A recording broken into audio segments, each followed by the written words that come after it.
Yo, we have the best motherfucking writer, director, producer, and star of his own movie. The wonderful, the powerful, the legendarily epic Keith Sutliff in the house. What's up, Keith? Hey, thanks, man. Thanks for having me on. It's an honor to be here. Yeah. Hi, man. That is a man of many titles. Like, when I just name drop all that shit, it's an honor for us because one of the things that I feel so impressed about with your movie, The Mason Brothers, is the fact that you wrote, directed, produced, and starred in it. And that, if people don't know in the industry, I mean, just from hearing all that, if you're not in the industry, that's a lot of work. But if you're in the industry, you're like, holy shit, fuck. That's a lot of work. So, I mean, I wanted to kind of like get your perspective of what wearing all those hats was like from like conception of your movie to the end. But first, tell us like what your movie is. Tell us what it's about, what it's called. Give us a 411. Let everybody out there know what you've been working on. Sure. So it's called The Mason Brothers. It's a heist movie. It's a crime thriller movie. It's a heist film. Since I was, a kid, I've always wanted to do a heist movie. So thought for my first feature, it'd be a great thing to do as a heist movie. So essentially, it's about a group of brothers that it's their last main bank heist before they get out of town. These organized criminals, bank robbers, and they go hit this bank for $10 million. But in the process, they're set up by another group of criminals, which leads to a shootout, leads to the death of one of the brothers, which sets up the whole plot line for the movie. They're trying to figure out, okay, who was the main guy who set him up at this bank, who told this other group of criminals to go there at the same date and time, because they hit every bank in under 3 minutes. And who were these other group of criminals in general? So they're trying, it's a revenge story about a group of brothers trying to get revenge on the death of one of their siblings. So essentially that's what it's about. It's really about revenge and family and, trying to seek vengeance on these people who sold them out, who set them up. That's awesome. And by the way, correct me if I'm wrong, fellas, but all three of us were at the premiere. That's right. Yeah. That's right. So, which was dope. So thank you for the invite, brother. Yeah, hey, thanks for coming. I'm glad you guys all came. I was a huge fan of the film, and I'm a huge fan of vengeance also. Yes. Cool. So where'd you get this idea? Where did the idea for the script come from? Or like how long, from conception to like actually writing a script was that kind of thing? Sure. It took me a month to write the script. That's quick. It's quick as fuck. It's funny because I won't jump too much in this, but because I just finished another feature script that I want to shoot next, and that took me. I was finishing a post on this film, but it took me like 2.5 months, 3 months to write, and I was like, why is this taking so much longer than the other one? It's weird. And I've wrote other scripts would have taken longer. Or shorter. Well, not shorter than 4 weeks, but that's the fastest script I've ever written. I don't know how, but it's flowed. It's just a creative process. Sometimes it takes longer, sometimes it doesn't. That's the unique thing about writing or any type of creative art. I'm sure it's the same with music. As you guys, I don't do music, but I'm sure you guys can vouch for it. Some of you guys do music, Carl. It took 4 weeks to write. Where I get the story, I didn't really get it. I wasn't really inspired by a specific anything else. Really, I've just always wanted to tell. I thought it'd be great to tell a story about, because here's the thing: everyone's been double crossed or set up. Not maybe set up, but kind of double crossed or screwed over by somebody to a certain degree in their life. I don't know what you're talking about, man. Yeah, everybody loves me, especially in the entertainment industry. I'm half kidding. No. But a lot of people have been screwed over before to a certain degree with family or whoever, or have done the screwing, or that too. Oh yeah. So I was like, well, it'd be great to tell a story about this tight group of brothers that are bank robbers, organized criminals. That's what they do for a living. And in the process of their last heist before they're off to the sunset and they're gone, they're done with the business, they get set up at this bank. So I just kind of came up with that concept. And I've always loved heist movies. I've always loved Heat, Reservoir Dogs, Drive. That's more modern. It's kind of a heist movie. The Point Break. There's so many classics that I've always. Those have kind of. If you have anything to inspire, I would say heist movie in general from the past, from like the 90s and 80s. But no specific thought really inspired it to answer your question. Yeah. Have you seen Baby Driver? I have not. Is that good? You like it. You'll like it. Good? Yeah, it's good. I was kind of on the fence after seeing the previews and everything, especially with this unknown playing the lead. Yeah. But I watched it. My brother bought it, and we watched it together, a month ago or something for the first time. And I was like, oh, shit.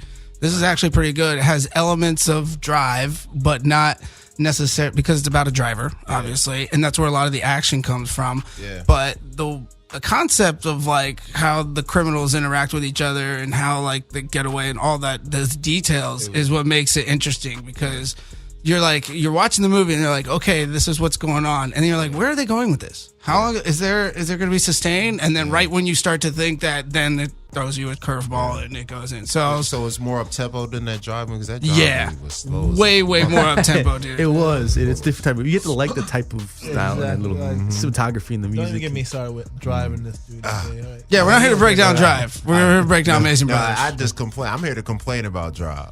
That's fine. All right, Hey, you know, whatever. it's a creative art form. What's Yeah. hilarious is we were talking, with three of us, we were talking about Halloween and what we went out for Halloween before you got here. And your costume, tell everybody what your costume was for Halloween, because I was with you. The driver from Drive, dude. I had the glove, I had the jacket. I still have it on my camera phone right here, man. I can show you. I was like, jacket, that's bro. beautiful. That's beautiful. The Mama. Drive. It's one of my top four favorite movies of all time. Okay, cool. You have to like, because I just love this. I know we're not here to talk about it. The cinematography, we're and the good. style, the direction was so amazing. The acting. Yeah, I actually have this. Neil loves it. He rips me about it. He's like, you don't know what you're talking about. It's one of the greatest movies that's ever been made. Well, it's a drama I'm thriller like, type all right, of okay. The best You know, part- I got a Philadelphia public school education. My attention span is just not strong enough. The best part of the film was that after we finished watching it in the theater, like on my drive home, was actually, because if you ever watched the film, like they film a lot of the driving scenes like on the dashboard of like Yes. the car. Yes. Yeah, it was like my same ride home. Like so the ride in the film was like my ride home. Like it was Yeah, I like, see what you're saying. like I'm reliving it, the fucking film. And the music, that same It the was, same crazy. I beat, make tick of the the clock. same- We were like, just what- talking about that, like, listening to when I'm watching, I'm Kavinsky like, and this stuff. There's a 6th Street right here. Like, oh, fuck. 6th Street Bridge, yeah, that's where I filmed that in the beginning. Anyways, great movie. Anyways, well, we're going to get into that because I do have some questions for you in our segment at the end of this. And you kind of just answered one of them, but that's fine. I got plenty more. So, anyways, I want to talk about what did you know after writing the script that you wanted to, produce, direct, and write? Or, I mean, produce, direct, and star in it? Or did you kind of did it develop into that? Or how did that process go? Like, were you basically all on you and you had to, find the money and put together the team and, because you did this, you told me it was a very quick shoot. How long did you shoot this in? 12-day shoot over 3 weeks. We spread it over 3 weeks, but 12 days. All nights, right? Yes, except for 2 days. So there's a couple scenes in the movie that are in the daytime. Nice. So we crammed those in the 2 days. First 2 days of filming were daytime shoots. The rest were other 10 days were all night. So you got the script. Now what? So started writing November 2015. Well, let me back up right before that. So basically, I was trying to get another script, which was like my dream script made, called Suitcase City. That was my first one. I was like, I gotta get this made, but it was like a huge budget. We came up with like millions and millions of dollars, and I approached the distributor at a film festival, and I was like, hey, I have this script. Yeah, I'm looking for finance and all this stuff. Yeah, and he said the best advice he gave me, which led to me doing this movie, was he said, look, right, if I were you, go out in the desert, write a script like out in the desert or somewhere, and go shoot it for 10 grand. Make a film, because if you want to establish yourself, if you want to start directing films, you need to establish yourself as a feature film director. Because go shoot a film. Because all I had was short films. Yeah. And That's great advice. yeah, well, that's all I had was short brilliant. films. And to answer some of that question, get more into it, is in all my short films, I always played a lead or one of the strong supporting guys. And I always wrote them, and I always produced them, and I always acted them and all that stuff, and I always directed them. So Yeah, Spike Lee style. yeah, but it was kind of, I like that style in the sense of some other directors do it. Tarantino, Ben Affleck, those are big names, but there's other smaller directors who do it too. Tarantino, yep. It's like a trademark. So I thought, well, it's a cool trademark, and it's just something I wanted to be so much. You spend so much time with it, producing and making it and marketing it. That's like, why not go all in? You're spending so much time with it anyways. Why not act it and do all these things? So, anyways, he told me like, go shoot a film for cheap. However, it was a little more expensive than what I thought. Even though it was a low budget movie in Hollywood terms, it was still a lot more expensive than just 10 grand, obviously. But I took his advice, is what I'm saying.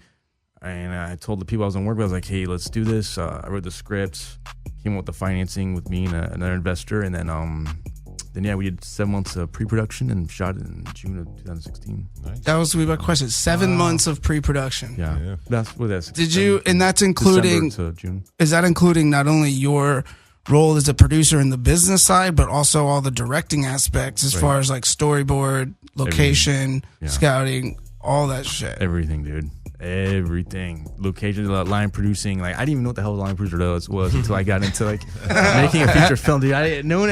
People explain this. I'm a line producer. I'm like, and in my head, I'm like, what the fuck is that? I don't know what the fuck that is. All right, explain to our audience what a line producer is, because that's a good point, and they probably don't know what the hell we're talking about now either. No, unless you're in the biz, you really don't know. So there's different types of producers, as you know. But a line producer is basically a person who's in charge of assembling everything. Like crew, location, like they'll hire like a location manager. They're in charge of getting the sound people, like I said, locations, crew, like craft, like getting casting directors, like everything. So like they're assembling the army. They're kind of like going and hiring all these people to maybe go out and hire additional, like the casting director will go charge of casting, or they'll get the location scout to go, or sometimes they'll scout the location themselves. So they're basically assembling all the pieces of the movie. That's what a line producer is. To budget. Yes, to budget. In my opinion, a line producer is much more focused about the logistical and financial aspects of the film, whereas just a normal producer can make the whole thing come together and like have a concept and work with the director to develop it and have like tone. Like there's more of a creative aspect with, and I'm not discrediting any line producers at all, but I'm just saying like for a general. I think they're the money manager. I think it's kind of their job to make it all happen within the budget. Yes, that's exactly right. It's kind of like you're rolling Skitbags. Yeah. Man, I have many different hats of Skitbags, and that's just one of the more tedious ones. I love it though. Don't worry, I love it. It's just it is work. That's what I feel like. I'm a creative individual, and when I do line production work, I'm like, oh, I gotta go. It's like homework. I gotta go back and I gotta go do math. I gotta go do accounting. You gotta cross T's, and you can't fuck up. So a lot of people's livelihoods and jobs are relying on that responsibility. Right. So and a ton of emails and phone calls, man. That's what I saw was like 90% of it. Yeah, that's very true. It's just coordinating. Coordination of everything. All right. So for directing, what was your concept after you wrote the script? Did you have it already in your head as you were going to direct it? Are you writing to direct kind of process? Right, like all my stuff. I was trying to take that advice from like that distributor told me from the short films. What I was doing, like from that short film realm to the feature film realm, like carry that over, But even though it's totally going from a short film to a feature is like going from college football to NFL. It's a totally different ballgame. Yeah. You're going with like I was thinking about this today actually, is like, because when you make a short film, I don't want to jump too much into this, but when you do a short film or anything small, it's like that's maybe a 2-3 month commitment versus a feature is like a 2-year commitment or a 2 or 3, 4, 5 year commitment. It's an endurance run versus a short film or something smaller. It's a huge difference. But anyways, yes, I was taking that same concept from doing shorts into my features as like that's my style, and I had a style for directing and everything. And when I wrote it, I had that same style in my head on what I wanted for the lighting, which I put in the script, little like details about that, some things and some of the shots, little things, because most scripts don't describe shots for the most part. Sometimes they will like dolly out shot or something like that here and there, but for the most part they don't. But I put some stuff in the script about that, and I had in my mind how I wanted it directed, and met with my cinematographer or Weber, and put together a shot list and made it happen based on all that. Great film. I loved it. One of the things you touched on that I really loved about the film is you said you pulled from a lot of that 90s inspiration. Right. And your opening title sequence is exactly that. That's what I wanted. Yeah, you hit the nail on the head, because that's what all I could think. Even the quality of the shot, like it wasn't like it was incredibly high def and modern. It looked like it was shot on a camera back in the 90s, and I was just like, oh, this is awesome. That music going over it, and it's a title shot over the city of Los Angeles, right? Right, LA. I mean, well, that's not a spoiler or anything. No. Multiple shots over LA. Spoiler alert. The styling shot of LA. Yeah, it's in the trailers. What was your favorite part? What aspect of those things that you did, writing, directing, producing, and acting in it, was your favorite of this movie? Overall, Yeah. everything. Mm-hmm. What was most fun? Maybe fun, rewarding, whatever. Yeah. Directing? Because it was my first feature, dude. And that was a huge milestone for me. Like, I always told myself, I wanted to do my first feature before I was 30, and I did it at 29. Got it out when I was 29. I'm 30 now. Just turned 30.